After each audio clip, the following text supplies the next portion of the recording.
Hello, welcome to Lemon Studios, where we talk anything and everything entertainment. I'm, of course, the Lemon himself, Zeke Lamone, and this is my review for Smile 2. But before we get into that, let's get the house clean out of the way, shall we? I'm going to leave a like, comment below, let me know your thoughts on Smile 2, and of course, hit that subscribe button as it helps me grow into my YouTube career. I would greatly appreciate it. Now, all that out of the way, let's get into the review, shall we? So, Smile 2.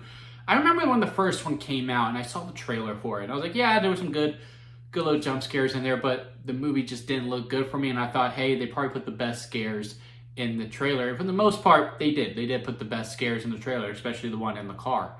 But the movie was actually really, really good and a lot of fun. And again, I jumped quite a bit throughout that film. So they announced a sequel was coming. I was like, I don't know. This kind of really felt like a one and done type story. I don't know how much more scary you can make Smiling be. And then the trailer came out, and the same exact thing. I thought the trailer was crap. I was just like, well, I don't think this one's going to be good. And then the reception started to come out that everyone was saying this Smile is much better than the first one. And it was coming from people that I truly admire and respect within not just the film community, but within the horror community. So my expectations went from like this low to going super, super high, because I also had the first one. Like, okay, so at first I was going to go in, with an open mind and be like, okay, well, the first one surprised me, so maybe this one will too. But then once I heard about the reception, the expectations really, really skyrocketed. And I can see why a lot of people really do think this one is better, because a lot of the writing and the direction within this movie is much more better amplified within this one, and it is much bigger. And Naomi Scott just delivers an amazing performance as Sky Riley, this performer that we are following, and also within the messages of this movie too, because the first one was really about facing your trauma head on, and and how that can really affect you moving forward. While this one, that is very much still there, but is also about pressure that you have to people and obligations that you have and guilt that you may feel for feeling that you have to do these things even though you don't really want to. So within that, I did really, really like those things. And again, Naomi Scott performs it absolutely amazingly, that to the point, like, this is a superstar making performance. And I feel like I have to say that every time when Naomi Scott's in a film, because she never phones it in. She always delivers 120%. And again, she is just a really, really big standout in this movie. This movie, as good as the direction and the cinematography is within this film, if she doesn't work, this whole movie collapses. So again, I just want to give us much love to Naomi Scott as Sky Riley. And I also, the writer and director of this movie who did the first one, he did a lot of things much better. And this one, especially within the scares. Now, within some of the story beats, there's this amazing scene in the penthouse that Sky lives in, and you see it in the trailers a little bit. They don't give away too much of that scene, but it is truly the best scene in the whole movie, where it's kind of like a game of red light, green light, where, she looks away and then she comes back and then she sees people smiling, like in different positions. It's very, very creepy and scary and very, very nerve-wracking. And it's like that throughout the whole entire film. Again, a lot of the things that he amplified in the first one, he does again in this one, but just makes it bigger and more grand, in a lot of ways executed better than it was in the first one.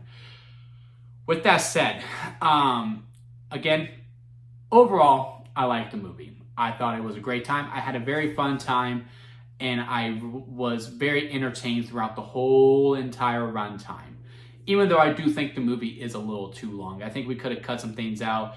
Even maybe the beginning we could have cut, even though it is one of my favorite scenes in the whole entire movie. Like, it was just like this, yeah, we're back in, and it also really shows how this is a true sequel. It's not just, okay, we're following a bunch of different characters. And we are.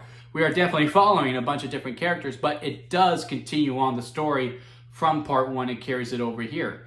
And within that beginning, that is very, very exciting. Don't get me wrong. Like, part of me was like, I kind of want to see that movie and everything that led up to that moment, because that whole opening prologue, or cold open, if you want to call it that, really did feel like a third act for the most part. That was very, very exciting. I also didn't think it was necessarily needed. And there was also some of those things within this movie as well. And also, if you've seen the first Smile, you do know that this entity that, causes the smiling messes with your brain, and you know, some things are there and some things are not. And even though it is executed again it's executed better in some aspects of this film, there are some ways where at a certain point in time in this movie, I'm just kind of like, you can't trick me anymore. I am very familiar with your game, to the point where I kind of knew where the beats were going at a certain point, where I was just like, yeah, and here we go, 3, 2, 1, yep, and there it is. Okay, so she's having a conversation with this person, but, you know, where come to soon to realize that she's not really having a conversation with this person. Yep, there it is. It was all fake.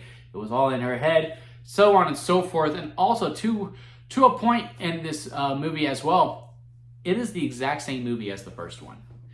And it's a different landscape of it. You know, instead of following a doctor with a much smaller circle, we are following a pop star who is, you know, coming off of, you know, being an addict, and, you know, that aspect. Yeah, sure, you can see why people are denying her, and also why she's denying herself and seeing these things, because she's just like, yeah, no, that's not it. It's just a little frustrating that we are so far ahead of her, because she's just kind of like, yeah, no, this is weird. This is really weird. This is really weird. And like, she's not taking any time to investigate herself, and we get the explanation later on. Now, I understand why, because, you know, we already got the explanation in the first one. Why would you want to explain it again? Because the audience already knows what's going on, so what are we doing here? And again, with her being a recovering addict, I can see why she's like, okay, I don't want to talk to anyone. I don't want to do any of these things, because, again, they're just going to think one certain way. And you do see that throughout the film. But to me, it was just a little frustrating. It was just like, man, just go to Google one time. Just go to Google one time, make it super bare minimum information given, and I'll be completely okay, and I can root for you a little bit more, because I was just getting more frustrated as the days progressed, because me knowing, hey, you only got a week to do this, and I'm just like, we're just wasting days, and she's just being like not really taking it as serious as I was hoping she would. And also, again, as it goes on later on, when, you know, things are starting to be revealed and all that stuff, I was familiar with the demon's game, and I kind of knew where the beats were going to go. And again, at the end of the day, it's just a much bigger budgeted and grander of the first one, where, again, if you've seen the first one, you've seen this one. And I really don't know how I feel about that, because the way that the movie ends, I'm not a huge fan of. I'm just not a fan with the ending. Then it's really stinging with me, because, again, everything before the ending I was enjoying for the most part. But then once it gets to like the final 30, maybe 45 minutes, I was kind of like, okay, all right, yep, here we are, and yep, we're doing this again. Oh, and we're doing this again, and yep, we did the exact same thing we did in the first one and this one as well. But again, it's just a little bit more grander. So to where I rank it on the lemon scale, where it goes sour lemon, expired store-bought lemonade, lemonade in the middle, freshly squeezed lemonade, and then strawberry lemonade at the very top, because that is the best kind of lemonade. To me, Smile 2 is store-bought. It starts off very strong, where I'm like, okay, we already have freshly squeezed, and, you know, it'll just take a lot for it to really drop down points, and it doesn't take much to get to strawberry. But as the movie progresses, and again, you start to become familiar with the beats and the twists and the turns, and especially if you watch the first one before you go into this one, I think you're going to be in for a very predictable ride. Again, some of the scares, I jumped quite a bit throughout this film. I'm not going to be like, yeah, I knew exactly everything it was going to go to. He's great with how they use the camera as well. And also to really tense up. They go back to this car wreck scene that is very, very riveting and very eerie every time we go to it. And I was just like this the whole time. A lot of things I enjoy about this movie. There's a lot of things I like about this movie, but I think the ending just really hurt it for me. And also, I think the hype before going into it, I was expecting to go on this fantastic ride. And at the same, when I came out, I was like, I mean, that was good, but it wasn't great. That's kind of where I'm at with this movie. So let me know what y'all think about it down in the comment section. Leave a like if you made it this far within the review. I do greatly appreciate it. And of course, hit that subscribe button, as I am trying to grow into my YouTube career. And until next time, guys, I'll see you here at Lemon Studios.